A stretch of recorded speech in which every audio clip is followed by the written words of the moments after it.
Next video में हम batch file के कुछ नए फीचर्स को जानेंगे। तो आइए इसे सीखते हैं। बैच फाइल बनाने के लिए आपको स्टार्ट में जाना होता है। यहाँ पर आप टाइप करते हैं cmd। कमांड प्रॉम्प्ट पर राइट क्लिक करके रन एज एडमिन पर क्लिक करते हैं।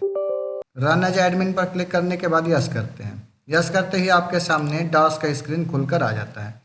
इसके जूम को बढ़ाने के लिए कंट्रोल स्क्रॉल बटन को दबाते हैं, जिससे जूम आपका बढ़ जाता है। अब अगर आपको बैच फाइल बनाना है तो बैच फाइल बनाने के लिए हम कॉपी कॉन का यूज़ करते हैं। तो यहाँ टाइप करते हैं copy space con space file का नाम। यहाँ पर अगर हमें फाइल का नाम देना है rr.bat लिखकर और इंटर करते हैं। बैच फाइल के लिए .bat देना आपका मैंडेटरी होता है, जो कि पिछली वीडियो में हमने आपको बैच फाइल के बारे में बताया था। अब अगर हम चाहते हैं कि सबसे पहले हमारे सिस्टम के डेट को देखा जाए, तो डेट देखने के लिए हम यहाँ पर एक कमांड चलाते हैं, डेट कमांड। डेट लिखने के बाद एंटर करते हैं, यानी आपके डेट को पहले शो करेगा। डेट देखने के बाद आप चाहते हैं कि हम टाइम देखें, तो फिर अगला कमांड चलाते हैं टाइम कमांड। टाइम कमांड लिखने के बाद आपका क्या होगा कि आपको टाइम शो करेगा। नेक्स्ट इसके बाद अगर आपका सिस्टम के वॉल्यूम को देखना होता है तो एक कमांड हमारा होता है वोल कमांड। VOL कमांड क्या होता है कि सिस्टम के C ड्राइव या D ड्राइव के वॉल्यूम को दिखाता है, यानी जो भी आपका नाम होता है उसे शो करता है। अगला ऑपरेटिंग सिस्टम के अगर वर्जन को जानना है तो हम नेक्स्ट कमांड लिखते हैं VER। VER से क्या होता है, हमारे कंप्यूटर के ऑपरेटिंग सिस्टम के वर्जन को दिखाता है। तो VER से ऑपरेटिंग सिस्टम दिखाएगा। अगर आपको सिस्टम के पूरे इन्फॉर्मेशन को देखना है तो यहाँ पर हम टाइप करते हैं सिस्टम इन्फो लिखते हैं, यानी अगला कमांड हमारा सिस्टम इन्फो रन करेगा, पूरे सिस्टम के इन्फॉर्मेशन को दिखाएगा। अगर आप चाहते हैं कि इन्फॉर्मेशन ज़्यादा होगा, स्क्रीन भर जाएगा, तो यहाँ पर हम एक अगला कमांड लिखेंगे पास कमांड, ताकि कर्सर हमारा सिस्टम इन्फॉर्मेशन दिखाने के बाद रुक जाए। एंटर लगाते हैं। नेक्स्ट हम चाहते हैं ट्री कमांड चलाएं। ट्री कमांड क्या करता है कि आपके फोल्डर के अंदर जितने भी फोल्डर बने होते हैं या फाइल होते हैं उनके पूरे स्ट्रक्चर को दिखाता है। इस तरीके से बैच फाइल में हम क्या करते हैं, एक सीक्वेंस लिखते हैं। यानी बैच फाइल क्या होता है, कमांड का एक सीक्वेंस होता है, जिन कमांड का यूज़ करके हम लोग एक एक स्टेप बाई स्टेप चीज़ों को देख सकते हैं।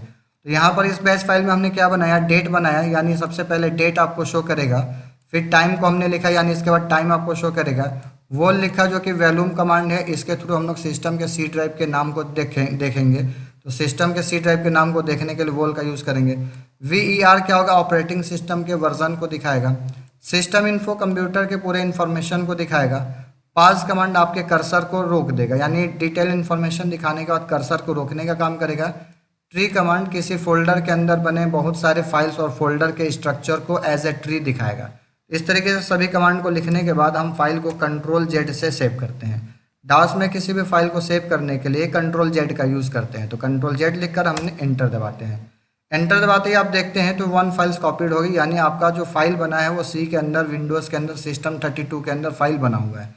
फाइल जो हमने बनाया है rr.bat नाम से फाइल हमारी बनी हुई है। अब इस फाइल को रन कराना है तो हम सबसे पहले यहाँ लिखते हैं rr, यानी केवल फाइल के नाम को आपको लिखना होता है, और लिखने के बाद एंटर दबाते हैं। एंटर दबाते ही अगर आप यहाँ ध्यान देते हैं तो सबसे पहले हमने डेट कमांड लिखा था, तो यहाँ पर आपको डेट शो कर रहा है। फिर एंटर बटन हम दबाते हैं तो अगला देखते हैं तो टाइम आपको शो कर रहा है। फिर एंटर दबाते हैं तो यहाँ पर आप देखते हैं तो volume in C drive has no level, कोई लेवल नहीं है, तो वो आपका दिखा रहा है लेवल। इसके बाद एंटर दबाते हैं तो अगला हमारा सिस्टम का इन्फॉर्मेशन दिखा रहा है। सिस्टम का मॉडल क्या है, प्रोसेसर क्या है, आर्किटेक्चर क्या है, रैम वगैरह सारी डिटेल दिखा रहा है।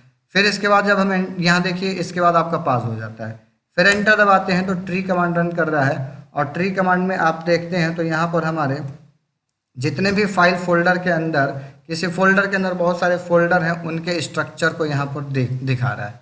तो फ्रेंड्स, इस तरीके से हम किसी भी कमांड को रन करा सकते हैं। यानी बैच फाइल एक कमांड का सीक्वेंस होता है जिसमें बहुत सारे कमांड्स को हम लोग रन करा सकते हैं।